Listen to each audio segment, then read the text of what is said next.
हाँ, so career में death का card is nothing to worry about. It shows कि हाँ चेंजेस आएंगे। फॉर एग्जाम्पल कि आपको हो सकता है बोला जाए कि हाँ आपकी शिफ्ट चेंज हो रही है, जो कि आपके लिए थोड़ा अनकंफर्टेबल हो सकता है, या आपका रोल चेंज किया जा रहा है, या रोल चेंज करने के बारे में आपके ऊपर प्रेशर आ जाए, या तो हो सकता है कभी कभी ये भी दिखाता है कि आप जो है कि बहुत फ्रस्ट्रेटेड हैं अपने करियर में, अपनी जॉब से, और आप कुछ नया करना चाह रहे हैं, या तो आप नई जॉब करना चाह रहे हैं या खुद का कुछ करना चाह रहे हैं। तो उसके लिए it is always a yes, that you should go ahead. आप जॉब छोड़ के अपना कुछ नया कर सकते हैं। There is nothing to be insecure about it. और अगर आपको जॉब में कोई चेंज लाने को कहा जा रहा है, then you should accept it. Long term basis पे वो आपके लिए अच्छा है, भले ही इनिशियली अनकंफर्टेबल हो। अब इसके अंदर रिलोकेशन हो सकता है, टाइमिंग का चेंज हो सकता है, या रोल का चेंज हो सकता है। तो ये सब, ये all this should be accepted. जो लोग पढ़ रहे हैं, स्टूडेंट्स के लिए डेथ का card shows that it is now time to reconsider. ठीक है, कि आप वाकई एज अ प्रोफेशन कोई चीज लेना चाहते हैं या नहीं। ठीक है, it's a time change, death change का कार्ड है। ठीक है, सो चेंज आएगा आपके स्ट्रीम ऑफ करियर में, स्ट्रीम ऑफ इंटरेस्ट में, and you should always take it as a positive sign, as a positive thing only. ठीक है, फाइनेंशियली द शोज की डेथ के कार्ड के साथ थोड़ा सा फाइनेंसेस टाइट हो सकते हैं, बट अगर आप ध्यान रखते हैं इन चीज़ों का, अपने फाइनेंसेस का, तो it is always good for you. Physical death health में बहुत ही रेयर केसेस में दिखाता है, और अगर आपके पास कोई सर्टेन कॉम्बिनेशंस हो, death and devil, death and eight of swords, death and ten of wands, death and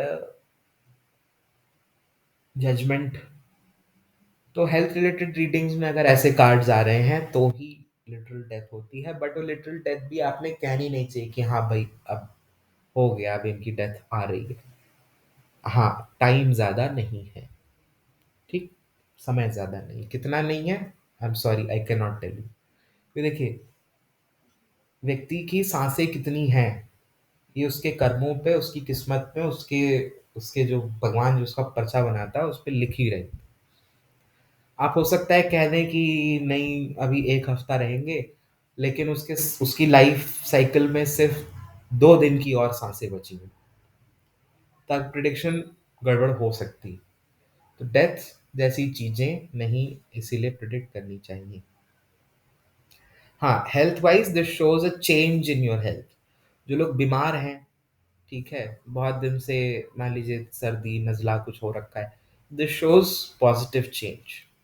ठीक है, और डेथ का कार्ड ये भी दिखाता है कि आपको अपनी हेल्थ को लेकर के थोड़ा सा अवेयर रहना चाहिए, कि भाई कहीं कोई छोटी मोटी प्रॉब्लम ही बड़ी ना बन जाए।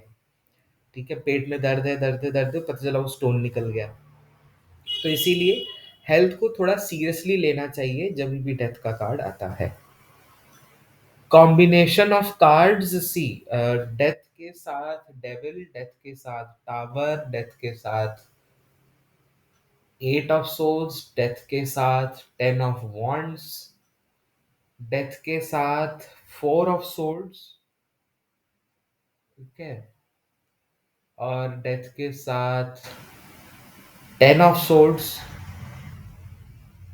डेथ के साथ five of cups,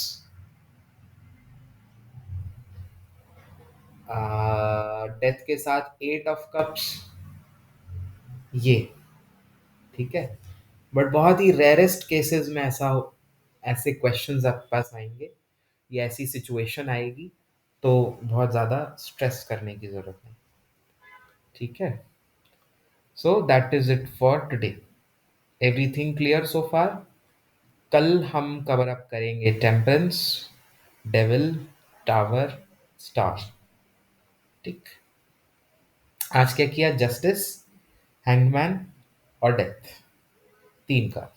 major arcana थोड़ा स्लो लेकर के चल रहे हैं, क्योंकि ये इसकी इमेजेस, इसके सिंबल्स काफी ज्यादा हैं, समझने में टाइम लगता है।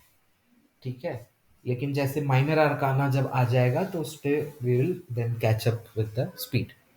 ठीक है, कोई कंफ्यूजन, कोई डाउट सो फार?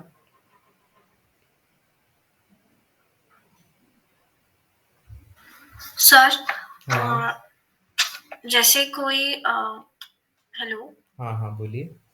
हाँ सर, जैसे अभी किसी एक ने पूछा कि एनर्जीज पता चल जाती है, हम्म। तो सर ऐसा भी तो हो सकता है कि किसी की एनर्जीज अपन अपन मतलब रीड करते हैं तो उनकी एनर्जीज या उनकी कुछ भी अपन भी अडॉप्ट कर लेते हैं, जिससे अपन को भी थोड़ी प्रॉब्लम्स हो सकती है।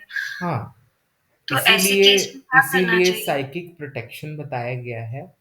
ठीक हम्म। है, तो जब आप हम्म। रिकॉर्डिंग देखेंगे पुरानी फर्स्ट हम्म। सेकेंड डे की, तो उसमें साइकिक प्रोटेक्शन बताया जाता है। जब भी अच्छा। आप रीड करने बैठ रहे हैं तो अपनी ऑरा लॉक करके बैठेंगे, और एक हम्म। छोटी सी प्रेयर कोई भी, अगर आप प्रेयर हम्म। नहीं बोलना चाहते हैं तो आप जिस भगवान में विश्वास रखते हैं उससे बस इतनी प्रार्थना करके बैठिए कि मैं रीडिंग करने जा रही हूँ, मेरे हम्म। ऊपर कोई भी बाहर का इन्फ्लुएंस एनर्जी का ना आए। या ठीक है। आप कोई क्रिस्टल प्रोटेक्शन के क्रिस्टल्स बताए थे स्टार्टिंग में, ऑब्सीडियन, हम्म। हम्म। ऑब्सीडियन है, क्लियर कॉर्ड्स है, ब्लैक हम्म। टोरमलीन है, ये हम्म। अपने पास रख सकते हैं। और ओके। जो आपकी डेली पूजा प्रार्थना प्रेयर आप करते हैं, ध्यान पूजन, वो आपको हम्म। प्रोटेक्टेड रखती है। इसीलिए टैरो रीडिंग के साथ हमेशा वो एक्स्ट्रा प्रैक्टिसेस जो ये हैं थोड़ी, इनको करते रहना चाहिए। ओके। सर, मेरा एक और क्वेश्चन था कि जी। जैसे मतलब जब हम पहली पहली बार रीडिंग करेंगे तो वो इतनी एक्यूरेट तो रहती नहीं है, हम सिर्फ एनर्जी रीड करते हैं। हाँ, तो एकदम एक्यूरेसी के लिए मतलब प्रॉपर इंट्यूशन स्ट्रांग होना जरूरी है या प्रैक्टिस इंट्यूशन जरूरी है? स्ट्रांग होना, देखिए इंट्यूशन फर्स्ट डे से स्ट्रांग नहीं होगी। हम्म। वो जितनी आप प्रैक्टिस करेंगे उतनी आपकी इंट्यूशन बढ़ेगी। एग्जैक्टली। क्योंकि ठीक है। सर मेरा यही कंफ्यूजन था, क्योंकि हाँ जैसे जैसे अब कार्ड्स कुछ पॉजिटिव भी आता है, कभी कभी कुछ नेगेटिव, दोनों बेसिस पे एक साथ आ जाते हैं। हाँ, ऐसे केसेस में हम कैसे बता सकते हैं कि मतलब ये पॉजिटिव भी हो सकता है, ये नेगेटिव भी होगा, क्योंकि दोनों ही शो कर रहे हैं फ्यूचर के टर्म्स में या पास्ट के टर्म्स में? देखिए अभी एज अ इस लेवल तक जितने कार्ड्स बताए हैं उसके बेसिस पे अगर एक एग्जांपल दूं, ठीक है, कोई क्वेश्चन जल्दी से बताइए। क्वेश्चन फॉर एग्जांपल कि ब्रेकअप सिचुएशन का ही किसी ने पूछा, ठीक। तो उसकी सिचुएशन ऐसी थी कि कोई थर्ड पार्टी इन्वॉल्वमेंट था, हम्म। अब डेथ हुई, एंड देन कोई वही पर्सन बोल रहा है कि रिकंसिलिएशन के चांसेस है, तो पॉजिटिव कार्ड्स आए। हम्म। पास्ट में नेगेटिव है और फ्यूचर के पॉजिटिव है, बट थोड़े से टर्बुलेंसेस है। तो ऐसा एक, ऐसे में क्या कर सकते हैं, मतलब ये एक देखिए सिचुएशन। देखिए अगर मान लीजिए ऐसा कोई कार्ड आ रहा है जो कि पास्ट में तो नेगेटिव बता रहा है, प्रेजेंट और फ्यूचर में पॉजिटिव बता रहा है, हम्म। तो दैट इज तो वेरी स्ट्रेट फॉरवर्ड कि हाँ पास्ट में हम्म। प्रॉब्लम थी, बट हम्म। फ्यूचर में it will be resolve. And if you are ready to accept the other person, जो थर्ड हम्म। पार्टी के पास गया, आपका उसके अंदर हम्म। ग्रज है, आपका हम्म। उसके अंदर रिजेंटमेंट है, रिटेलिएशन है, बट हम्म। अगर आप रेडी हैं एक्सेप्ट करने के लिए तो आपकी रिलेशनशिप आगे अच्छी चलेगी। हम्म। क्लियरली यही है आप इसमें बोलेंगे। ठीक है, अच्छा। तो फ्यूचर का जो भी कार्ड आ रहा है, या मान लीजिए हम्म। आप पास्ट प्रेजेंट फ्यूचर नहीं भी कर रहे हैं, हम्म। सिर्फ दो कार्ड्स आपने निकाले, अब जैसे मैं एग्जांपल में बताऊं कि एक तो आ गया डेथ और हम्म। दूसरा आपका आ गया हाई प्रीस्टेस। हम्म। बहुत ही वियर्ड सा कॉम्बिनेशन है, इसीलिए बताया। हम्म। तो क्लियरली दिखा रहा है कि चेंज आया रिलेशनशिप के अंदर, तो एकदम हम्म। से चीजें गड़बड़ हो गई। हम्म। बट हाई प्रीस्टेस का जो फॉलोइंग कार्ड है, ठीक है, हमेशा लेफ्ट टू राइट पढ़ते हैं। आप जब कोई भी किताब पढ़ रहे हैं लेफ्ट टू राइट ही पढ़ेंगे। ठीक हम्म। है, तो वैसे ही लेफ्ट टू राइट जब आप देखेंगे तो भाई, हाँ ये तो है, बट उसके साथ हाई प्रीस्टेस है। हाई प्रीस्टेस की आपको उसके बारे में पता चल गया। अब it is completely dependent on you कि आप कैसे इस चीज को हैंडल करना चाहते हैं। आप उस पर्सन को चाहते हैं वापस अपनी लाइफ में या नहीं चाहते हैं। अब अगर मान लीजिए कोई बोल रहा है कि नहीं मैं चाहती हूँ, क्या होगा बताइए, और उसमें कार्ड आ गया आपका, अभी क्या बताया था, जस्टिस। ठीक, जस्टिस जैसा कोई कार्ड आ गया, तो आप कहेंगे कि हाँ इस पर्सन को अपनी मिस्टेक्स रियलाइज होंगी और आप इनके साथ आगे बढ़ सकते हैं if you are willing to do so, and if you are willing to leave the past behind. ठीक है? Yes sir. समझ में आया? अब ऐसे हाँ ही जी। आपको एक्सप्लेन करने के लिए जब और कार्ड्स हम कर लेंगे, मैं माइनर और काना में एंटर कर लेंगे, तब ऐसी एग्जाम्पल रीडिंग्स बताया करूंगा कि समझ में आए। हाँ ठीक है? जी। As of now try to focus upon कि कार्ड का मतलब क्या है। हम्म।